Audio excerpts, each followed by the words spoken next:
PM Modi की तरह अब कांग्रेस नेता राहुल गांधी भी चौंकाने लगे हैं। जी हां, राहुल बुधवार को सुबह 6:15 बजे झज्जर के गांव झारा के कुश्ती के अखाड़े में पहुंच गए और पहलवानों से मिले। राहुल ने पहलवानों की तरह दांव लगाया, जमीन पर बैठकर बाजरे की रोटी खाई और चले गए।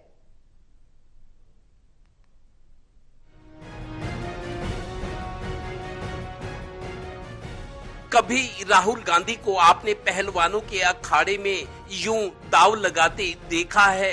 ये सचमुच की तस्वीर है।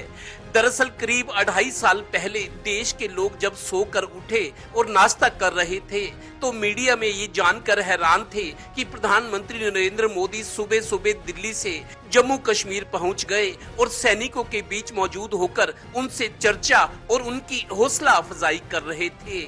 लगता है अब कांग्रेस नेता राहुल गांधी भी वैसे ही चौंकाने लगे हैं। हरियाणा के लोग हैरान थे जब बुधवार सुबह 6:15 बजे राहुल गांधी अचानक झज्जर जिले के छारा गांव में पहलवानों के अखाड़े में पहुंच गए। अखाड़ा संचालक वीरेंद्र आर्य के पास जब तक मीडिया वाले पहुंचे, राहुल गांधी वहां से जा चुके थे। लीजिए सुनिए। कुछ नहीं पता था, हम तो यहाँ प्रैक्टिस करने लग रहे थे, एकदम से धमके। हमने तो ये नहीं पता था कब आएंगे, कब कौन है। आए थे ये लगभग यहाँ 6:15 बजे पहुंच गए थे। एक्सरसाइज की सारी उन्होंने अपने गेम के बारे में बताया हमारे को और बड़ी खुशी हुई। उनको तो बहुत जानकारियां हैं, बहुत खेल के बारे में, जुजुत्सु वगैरह जो खेलते हैं। गौरतलब है कि जिस तरीके से हरियाणा के पहलवान कुश्ती फेडरेशन के विवाद से दुखी हुए और दिल्ली में संघर्ष किया, जिस तरीके से फेडरेशन के दोबारा चुनाव हुए, उसके परिणामों के बाद मामला सुलझने के बजाय और उलझ गया, तो राहुल गांधी हरियाणा के छारा अखाड़े में कोच और पहलवानों से मिलने पहुंच गए। राहुल ने जमीन पर बैठकर साग और मक्की की रोटी खाई, बिल्कुल देसी अंदाज में।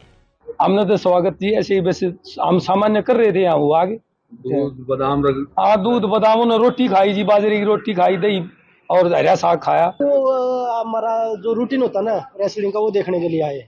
वो बिल्कुल उनके माइक में, उनके चैनल पे या वो वीडियो बनाई थी उन्होंने। हाँ, कुश्ती की उन्होंने। वो ये देखने आए थे कि भाई जो एक खिलाड़ी होता है उनका जीवन कैसे होता है, कि रेसलिंग का जीवन कैसे होता है। अब सवाल और कयास ये कि राहुल गांधी का इस तरह अचानक अखाड़ा दौरा क्या सियासी असर छोड़ेगा? मोदी की तरह चौंकाने वाले राहुल गांधी कभी ट्रक में बैठ जाते हैं तो कभी ट्रेन में सवार हो जाते हैं। अब हरियाणा में पहलवानों से मिलने और उनकी समस्या सुनने के लिए सुबह 6 बजे अंधेरा होता है, राहुल गांधी अखाड़े में पहुंच गए। राहुल गांधी वैसे ही दिल्ली से हरियाणा पहुंच गए जैसे दिल्ली से सुबह 8:15 बजे पीएम नरेंद्र मोदी कश्मीर पहुंच गए थे। ये है नए जमाने की सियासत। एक पीएम बने रहने की दौड़ में तो दूसरा पीएम बनने के लिए दौड़ लगा रहा है। यही तो है लोकतंत्र और इसकी ताकत। Haryana bureau, total news.